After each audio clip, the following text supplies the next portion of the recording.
Bon bah voilà, je viens de franchir le pas, une fois de plus. Je viens de monter une fourche à l'avant. Alors c'est pas pour faire du Ali Clarkson remâché, hein. Il y a plus de 10 ans je roulais déjà avec une fourche et j'avais abandonné à l'époque parce que tout simplement le matériel n'était pas au point, j'avais trop de casse. Aujourd'hui le matériel a évolué, ça fait déjà maintenant plus d'un an et demi que ça me trotte un peu dans la tête. Et là bah voilà, j'ai franchi le pas, là j'ai vraiment regardé un peu ce qui se faisait de plus adapté aujourd'hui sur le marché. Et je viens de monter une RockShox Spike DJ. Je suis vraiment, j'ai hâte de faire les premiers tests. Je suis vraiment très excité.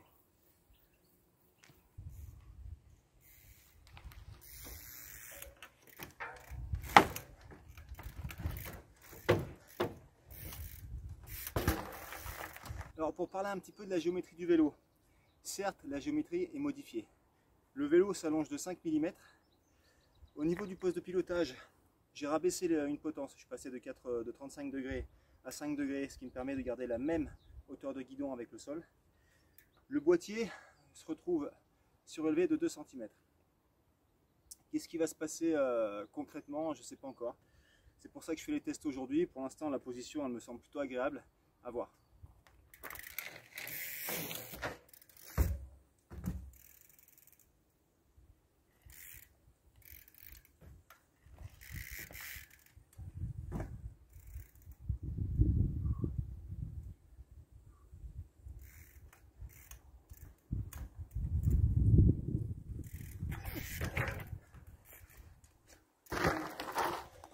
Waouh! Alors là, c'est vraiment mes premiers tests, mes premiers tours de roue. Donc, planté sur l'avant, pour l'instant, ça se passe vraiment bien. Ça plante plus fort, ça envoie plus sur l'avant. Donc, il faut réajuster un petit peu. Là, je viens de me faire un petit gap sur l'avant. Le genre de gap où on commence un peu à forcer déjà avec un vélo traditionnel. Ça se passe bien. Pourtant, je ne vais pas vous cacher que malgré tout, on prend quasiment 1 kg sur le vélo, faut pas se leurrer. Mais je suis vraiment intimement convaincu depuis un moment qu'on peut se servir de cette suspension dans nos mouvements. Bon, pour le moment, je suis vraiment en train de faire le tour des basiques, hein. Franchissement à plat, franchissement sur l'avant, voir un peu sur l'arrière comment ça se comporte. Là, on va voir un petit peu en gap sur la roue arrière. Je pense qu'on aura des surprises.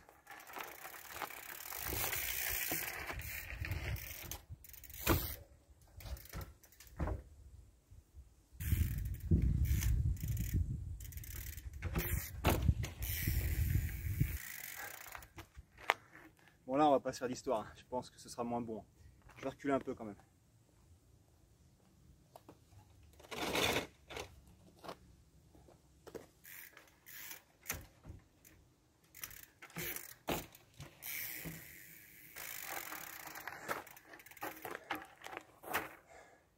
Là par contre c'est flagrant. Je sens le vélo qui m'attire vers l'avant. C'est quand même moins agréable. Après n'empêche que ça avance quand même.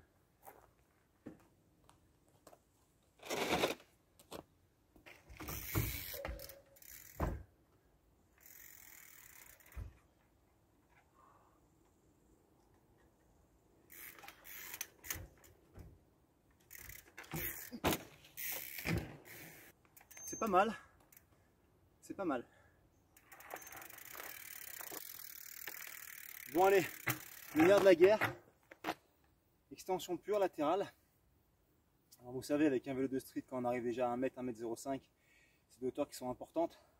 C'est pas des vélos qui sont vraiment étudiés pour ça à la base. Là on a 1,05 m. Avec la fourche, on va voir ce qu'on peut faire.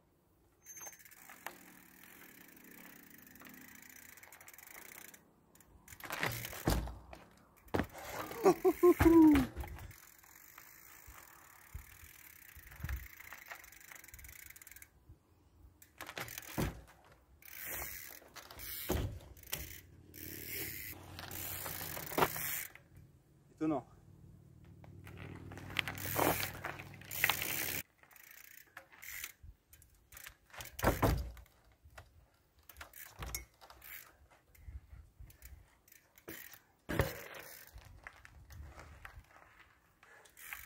Bon,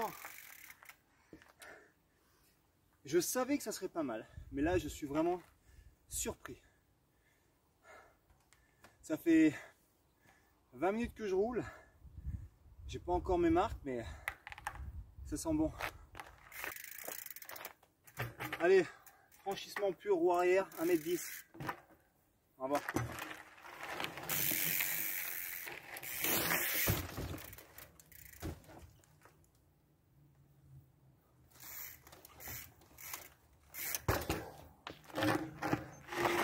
Alors je sais pas si c'est l'excitation, le nouveau ou quoi, mais j'ai l'impression que je force moins qu'avec ma fourche rigide.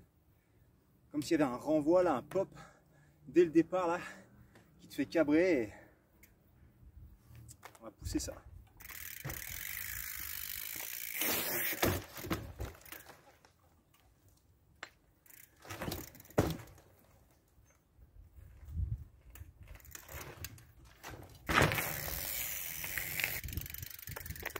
Étape suivante, planter sur l'avant, négatif, 1m10.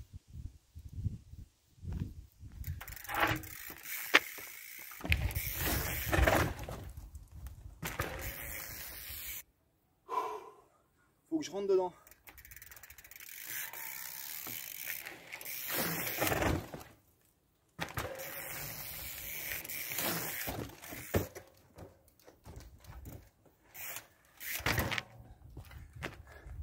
Quand tu rentres dedans, tu montes 10 fois. Ça demande un peu d'ajustement, mais c'est encourageant. Nouvelle étape. 1m18. Alors c'est pour ça que j'aime bien venir un peu sur ce terrain pour tester le matériel, parce que je connais absolument toutes les hauteurs, j'ai tous mes repères, je sais exactement de quoi je suis capable avec mon vélo. Et là c'est vraiment parfait pour faire le comparatif.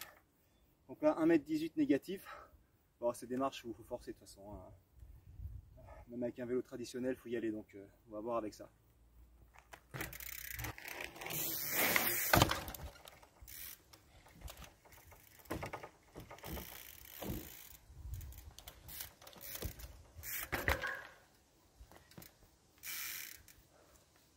Sketchy, mais ça monte. On va refaire ça mieux.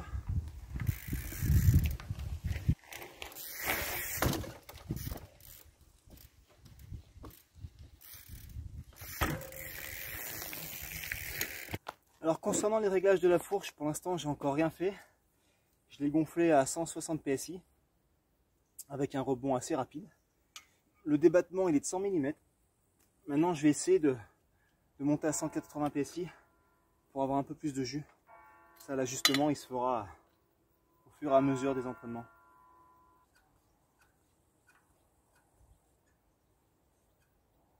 Voilà, j'ai remis 20 PSI. On va voir ça.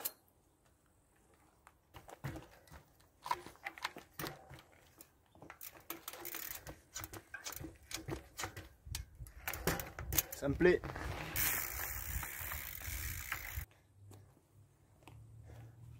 Je vais vous montrer un peu le travail de la fourche.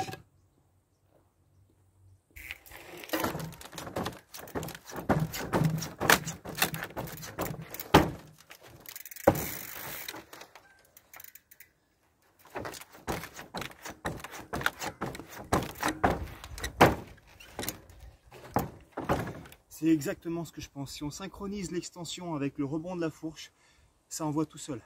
C'est un vrai plus.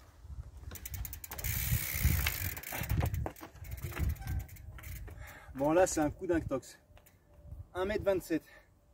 Le genre de marche qu'on prend rarement quand on est un petit peu excité, quand on est un peu euphorique. Même avec mon vélo normal, je la prends rarement. Vraiment, il faut vraiment que j'ai le power. Je vais essayer là maintenant. Si je monte là aujourd'hui, je suis refait.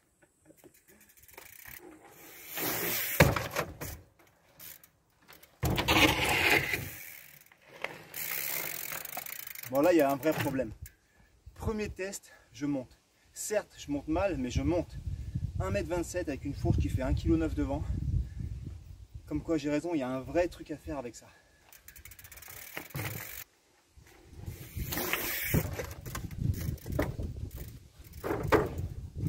Putain mais c'est clair.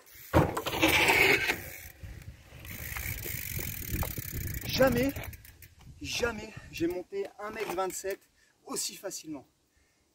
Putain, je me suis pas trompé, je suis content. Je pense que les marques, il va falloir commencer un peu à réfléchir. Parce que là, il y a une évolution, c'est clair.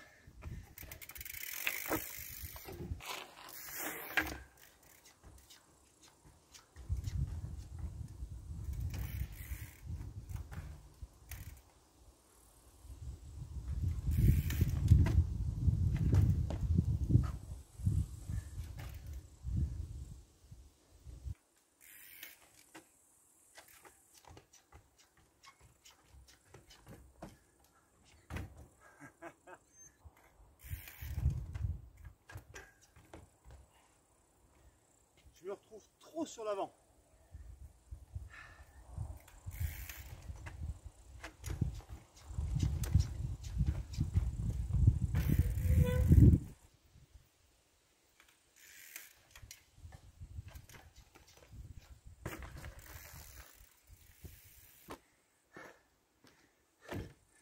Je me retrouve trop sur l'avant. Faut que je sois plus en arrière.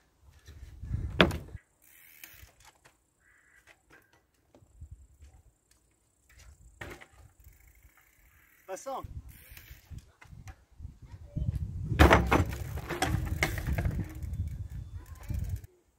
Du mal à vraiment retrouver ma position. Après, c'est quoi, 1 heure et demie que je suis là. Allez.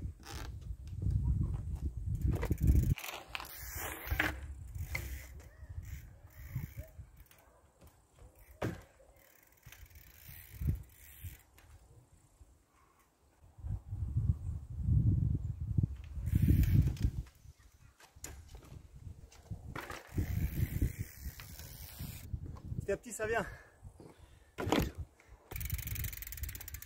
Bon, je vais pousser un peu sur les transferts roues arrière. Là, il y a déjà des belles longueurs, on va voir un peu.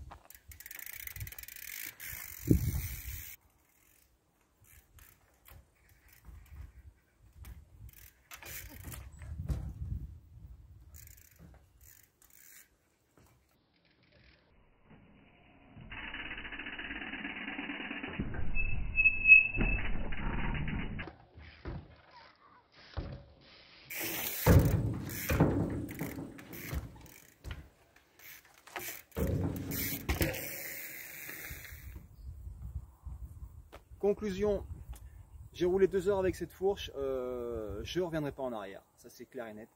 J'adore les sensations, je pense que ça va m'ouvrir des portes, c'est une autre approche, il faut rouler différemment, il faut apprendre à exploiter un peu justement ce rebond, cette compression. Mais bon, aujourd'hui je vais avoir 40 ans, ça fait 25 ans que je roule, j'ai envie de baisser un peu des choses. Et je pense que là il y a quelque chose à faire, donc à suivre, prochain test en street. Je vous dis à très bientôt, merci, ciao.